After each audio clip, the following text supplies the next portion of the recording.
Hello, नमस्कार, जय हिंद, वंदे मातरम। दोस्तों, अध्ययन गंगा के यूट्यूब मंच पर आप सभी का स्वागत और हार्दिक अभिनंदन।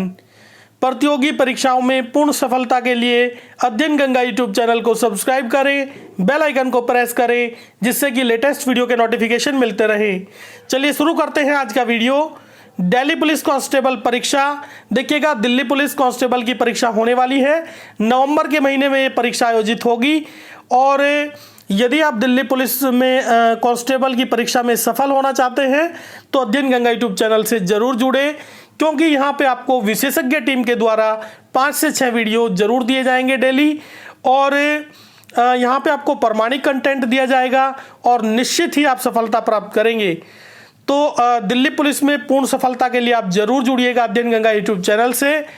और आज का जो आपका जो सब्जेक्ट रहेगा वो हिस्ट्री रहेगा।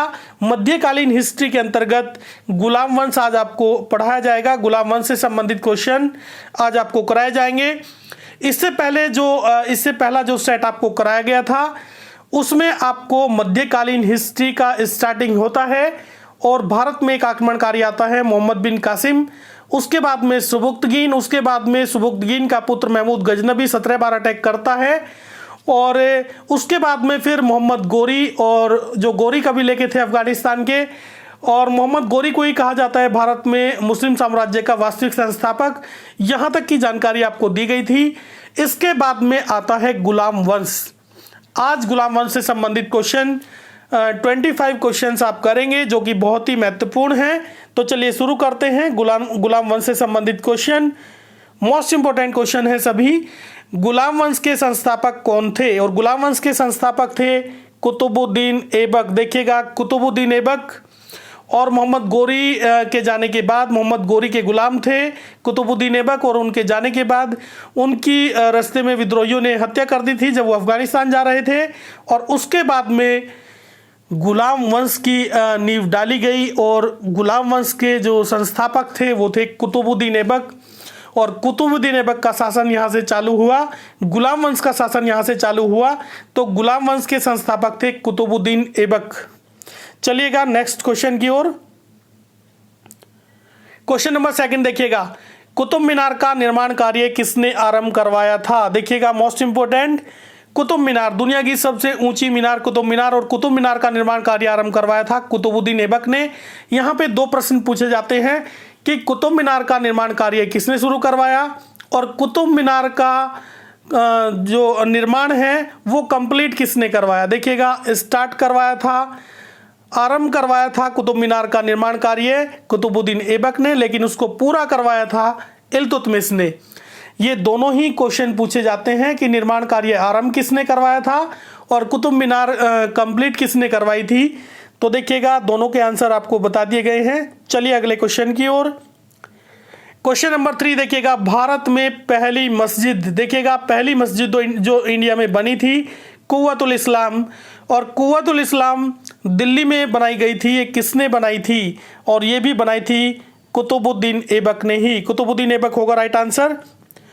नेक्स्ट चलिएगा, क्वेश्चन नंबर 4, 2.5 दिन का झोंपड़ा कहाँ स्थित है? और 2.5 दिन का झोंपड़ा भी एक मस्जिद का ही नाम है, और 2.5 दिन का झोंपड़ा भी कुतुबुद्दीन ऐबक ने ही बनवाया था।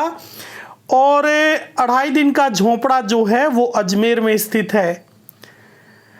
चलिएगा आगे चलते हैं।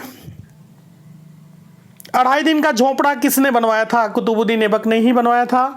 ये क्वेश्चन अभी आपको बताया कि कुतुबुद्दीन ऐबक ने ही 2.5 दिन का झोंपड़ा बनवाया था। नेक्स्ट आगे चलते हैं, कुतुबुद्दीन ऐबक की मृत्यु कैसे हुई? और देखिएगा, गुलाम वंश के जो संस्थापक थे कुतुबुद्दीन ऐबक लाहौर में चौगान खेल रहे थे, पोलो खेल रहे थे, और पोलो खेलते समय घोड़े से गिरकर इनकी मृत्यु हो गई। इस प्रकार से कुतुबुद्दीन ऐबक की मृत्यु हो गई थी। चलिए नेक्स्ट क्वेश्चन की ओर चलते हैं। कुतुबुद्दीन ऐबक के दामाद का क्या नाम था? और कुतुबुद्दीन ऐबक के दामाद का नाम था इल्तुतमिश। इल्तुतमिश इनके दामाद का नाम था। इनके पुत्र जो थे वो अयोग्य थे, और इन्होंने अपना उत्तराधिकारी बनाया था इल्तुतमिश को, और इल्तुतमिश ने सत्ता संभाल ली थी। और देखिएगा, इनके दामाद जो थे वो इल्तुतमिश थे। नेक्स्ट क्वेश्चन देखिएगा, कुतुब मीनार का निर्माण कार्य पूरा किसने करवाया? देखिएगा वही प्रश्न, और निर्माण कार्य पूरा करवाया था इल्तुतमिश ने, लेकिन नींव रखी थी किसने? कुतुबुद्दीन ऐबक ने। शुरू करवाया था कुतुबुद्दीन ऐबक ने, लेकिन कंप्लीट करवाया इल्तुतमिश ने। क्वेश्चन नंबर नेक्स्ट देखिएगा, क्वेश्चन नंबर 9, गुंबद निर्माण का पिता किसे कहा जाता है? और गुंबद निर्माण का पिता भी कहा जाता है इल्तुतमिश को ही कहा जाता है गुंबद निर्माण का पिता। क्वेश्चन नंबर नेक्स्ट देखिएगा, क्वेश्चन नंबर 10, इक्ता प्रथा किसने लागू की थी? और इक्ता प्रथा लागू की थी इल्तुतमिश ने। इसमें जो सैनिक और गैर सैनिक जो कर्मचारी थे उनको वेतन न देके भूमि का एक टुकड़ा दिया जाता था और यही प्रथा इक्ता प्रथा कहलाती थी। ये इल्तुतमिश ने ही शुरू की थी इक्ता प्रथा। चलिए नेक्स्ट क्वेश्चन देखिएगा, इल्तुतमिश ने किन सिक्कों का प्रचलन किया? देखिएगा, इल्तुतमिश ने 2 प्रकार के सिक्कों का प्रचलन किया, जिसमें तांबे का एक सिक्का था जिसे बोला जाता था जीतल और चांदी का था टका। देखिएगा, ये 2 प्रकार के सिक्कों का प्रचलन किया था इल्तुतमिश ने, जिसमें तांबे का जीतल और चांदी का टका 2 प्रकार के सिक्कों का प्रचलन हुआ था इल्तुतमिश के समय में, और ये 2 प्रकार हैं, आपको बता दिए गए। चलिए नेक्स्ट क्वेश्चन की ओर चलते हैं। इल्तुतमिश ने अपना उत्तराधिकारी किसे घोषित किया? देखिएगा, इल्तुतमिश के 4 पुत्र भी थे, आराम शाह, बैराम शाह, मसूद शाह, नसीरुद्दीन शाह, लेकिन सभी अयोग्य थे, इसलिए उन्होंने अपना उत्तराधिकारी घोषित किया था रजिया सुल्तान को। उनकी जो पुत्री थी रजिया सुल्तान, उसको अपना उत्तराधिकारी घोषित किया और वही गद्दी पर बैठी थी। रजिया सुल्तान भारत की प्रथम महिला शासिका। चलिएगा, इल्तुतमिश की मृत्यु कब हुई? और इल्तुतमिश की मृत्यु हुई थी 1236 ईस्वी में इल्तुतमिश की मृत्यु हो गई थी। और इसके बाद में दिल्ली की प्रथम भारतीय महिला शासिका कौन बनी? और भारत की प्रथम महिला शासिका बनने का गौरव प्राप्त हुआ रजिया सुल्तान को। रजिया सुल्तान बनी शासिका। और आगे चलते हैं, रजिया सुल्तान की हत्या किसने की? और रजिया सुल्तान की हत्या इन्हीं के भाई ने कर दी थी, बैराम शाह ने।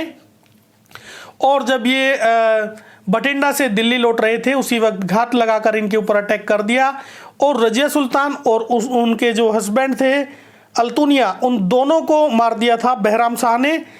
तो रजिया सुल्तान के भाई बैराम शाह ने रजिया व उसके पति अल्तुनिया की हत्या कर दी थी। चलिए नेक्स्ट क्वेश्चन की ओर चलते हैं, क्वेश्चन नंबर 16, गयासुद्दीन बलबन का वास्तविक नाम क्या था? और गयासुद्दीन बलबन का वास्तविक नाम था बहाउद्दीन। यही गुलाम वंश के अंतिम शासक भी बने। चलिएगा नेक्स्ट चलिएगा, बलबन पहले किसका सदस्य था? और एक संस्था थी चालीसा के मेंबर थे बलबन।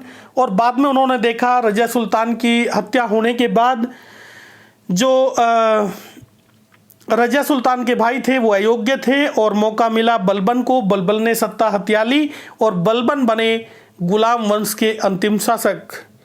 चलिएगा नेक्स्ट चलिएगा, चालीसा के मेंबर थे। क्वेश्चन नंबर 18 देखिएगा, गुलाम वंश का अंतिम शासक कौन था? और गुलाम वंश का अंतिम शासक यही था बलबन। क्वेश्चन नंबर चलिएगा 19, पारसी नववर्ष के उपलक्ष्य में मनाए जाने वाले उत्सव नौरोज की भारत में शुरुआत किसने की थी? देखिएगा, नौरोज जो पर्व है, नौरोज पर्व जो पारसी नववर्ष के उपलक्ष्य में मनाया जाता है, उसकी शुरुआत भारत में की थी बलबन ने इसकी शुरुआत की थी।